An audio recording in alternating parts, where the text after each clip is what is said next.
Hey, everybody, and welcome back for another deep dive. Today, we are looking at something really interesting from Rebel Capitalist News. Oh, yeah. It's about how the Fed, the Ukraine war, and the U.S. economy all connect. Yeah, they're all kind of tied together in ways that maybe you wouldn't expect just from reading the headlines. Right, exactly. So let's jump right in and start with the Fed. This piece points out that they're hinting at pausing quantitative tightening. QT. Yeah, QT shrinking their balance sheet. Right. But at the same time, they're still saying that they are super worried about inflation. Yeah, it's almost like they're contradicting themselves, right? Because QT is supposed to be how you fight inflation. Exactly. It seems like they're saying they want to put out a fire, but use less water to do it. Makes you wonder what's really going on. Well, and this piece from Rebel Capitalist News highlights some other examples too. Like they're saying they're worried about tariffs making inflation worse. Uh-huh. But then they're also thinking about slowing down the one tool that could actually help control it. Right. Makes no sense.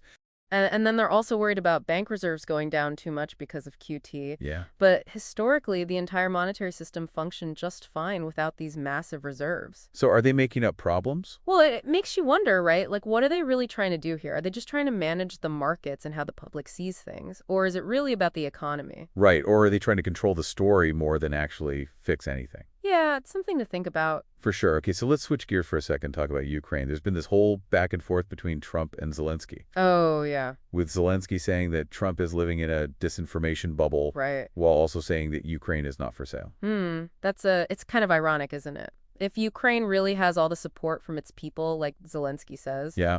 why not just hold elections and prove it? Yeah, like his denial kind of proves the point. It does make you think. And we've also seen a big change in how Zelensky's being shown. We used to see him as this wartime leader in a bunker. Right. Now he's like jet-setting around the world. Yeah, like nothing's going on. It makes you wonder what's changed and who's benefiting from this new image. Yeah, you gotta ask who's shaping the story and what's in it for them. Are they leaving stuff out on purpose? Right, these are questions we should always be eyeing, especially with something as big and complicated as a war. Absolutely. Okay, so let's move on to the U.S. economy. Let's imagine going back to 2019 and trying to predict the pandemic and the lockdowns and all the government spending. Oh, and the money printing? Right. You would have thought the economy would be totally wrecked. Oh, yeah, for sure. But it seems like it's holding up okay, at least on the surface. So what gives? Well, this analysis suggests that it's all built on inflated asset prices, like stocks and housing. Oh, so it's not really genuine growth. Exactly. It's like a house of cards. Interesting. And there's evidence to back this up. Both the S&P 500 and housing prices are way higher than they should be historically. That's high. Yeah, way higher. And if either of those markets takes a hit, it could trigger a huge economic crash, like the one everyone was predicting back in 2019. Like a domino effect. Right. And this fake stability comes with a big price tag. It hurts real wealth creation and makes the gap between the rich and everyone else even bigger. So it's a pretty precarious situation. Yeah, it is. It is. Yeah, it's kind of scary when you think about it. Like our whole economy could be based on something that's not even real.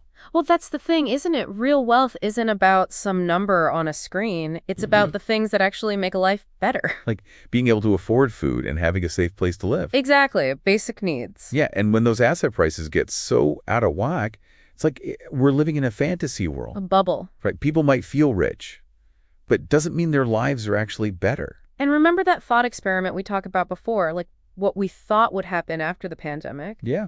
Logically, things should be a lot worse than they are right now. Right? Like businesses should be shutting down left and right. Yeah, and unemployment through the roof. Exactly. But that hasn't really happened. Not to the extent we thought. So what's keeping things afloat? Well, according to this analysis, it's all this fake money propping up asset prices. Like a mirage. Exactly, making things look better than they really are. So while the stock market's going crazy, a lot of people are struggling to keep up with the rising cost of everything. For sure, wages haven't kept pace with inflation at all. Nope. And the gap between the rich and everyone else is just getting wider. It's like we're living in two different worlds. Two different realities. Right, one where the financial markets are booming and the other where people are barely getting by. Yeah, and that can't last forever. No, at some point that bubble has to burst. Okay, so let's bring it back to the Fed for a minute. What they're doing and saying just seems so confusing. They're definitely sending mixed signals. Like on the one hand, they're talking about pausing quantitative tightening. Which should help with inflation. Right, but then they're also saying that they're worried about inflation going up even more. Yeah, it just doesn't make sense.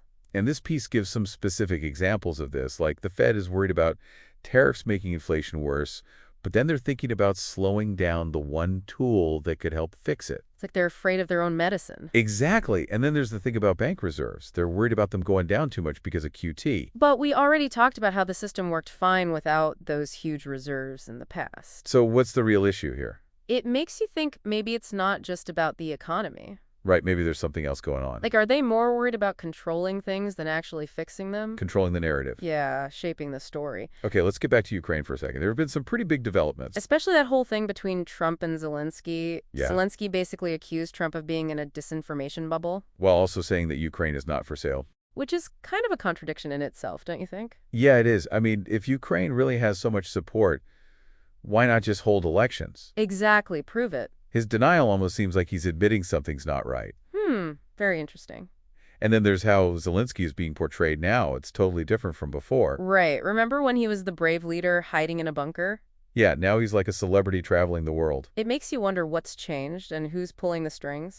Yeah, we have to be careful about the stories we're being told about this war. Always. Who's telling them, and what are they trying to get us to believe? And what are they not telling us? Exactly. These are crucial questions to ask, Always. especially with something this important. Absolutely. Okay, so let's circle back to the U.S. economy for a minute, this idea that it's all propped up by inflated asset prices. It's pretty unsettling. Yeah, for sure. But what can we actually do about it? We can't exactly control the Fed or stop the war in Ukraine. That's true. But we can control how we react to these things.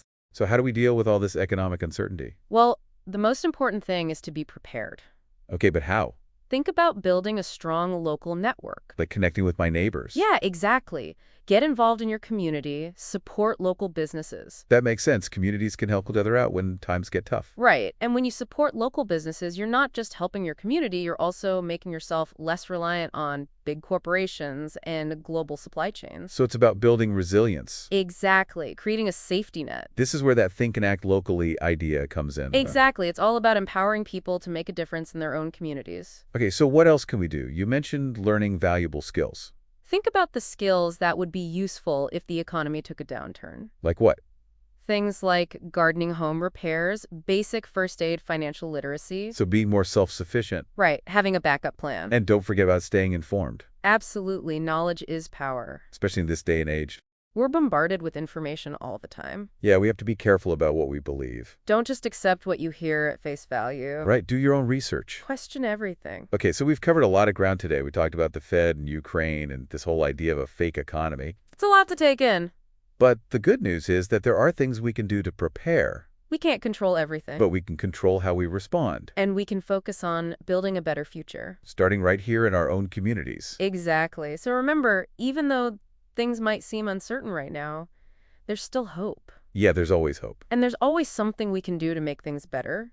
Yeah, it's easy to get overwhelmed by all this stuff, right? It's like, what can one person really do about any of this? I know it's tempting to just throw your hands up and say, forget it, but we can't give up. No, exactly. Even small things can make a difference. So let's talk about that. What can people do, like right now, to get ready for whatever's coming? Well, one thing we already touched on is building a strong local network, like really connecting with your neighbors. Okay. Getting involved in your community, supporting local businesses. So it's about more than just knowing the people on your street, Right. It's about building real relationships. so that when things get help, you have people you can rely on. Exactly. A support system. And strong communities are more resilient, right? They can handle challenges better. For sure. They can share resources, help each other out. And when you support local businesses, you're not just helping your community. Right, you're also investing in something more sustainable. Exactly. You're not putting all your eggs in one basket. This is where think and act locally comes in, right? Exactly. It's all about empowering people to take action and make a difference in their own backyards. Okay, so besides building community, what else can we do to prepare? You talked about learning useful skills, Think about skills that would be helpful in a more unpredictable world. like if the economy really takes a nosedive. Right. Things like gardening home repairs, basic first aid, financial literacy. So skills that can help you be more self-sufficient. Yeah, exactly. Less reliant on other people or systems. Makes sense. What about staying informed? That seems pretty important too. Oh, absolutely. Knowledge is power. You need to understand what's going on in the world. But there's so much information out there, it's hard to know what to believe. That's true. You have to be careful. Don't just take things at face value. So do your own research. Yeah, and question everything. Be skeptical. Okay, so we've talked about the Fed, Ukraine, the economy. It's a lot. It's a lot to process for sure. But the key takeaway is that there are things we can do. We don't have to just sit back and wait for things to We happen. can be proactive Build resilience. and focus on creating a better future. Starting right now. So thank you for joining us for this deep dive. We hope it's given you some food for thought and some ideas for how to navigate these crazy times. Remember, think critically, act locally, and never give up hope. We'll see you next time.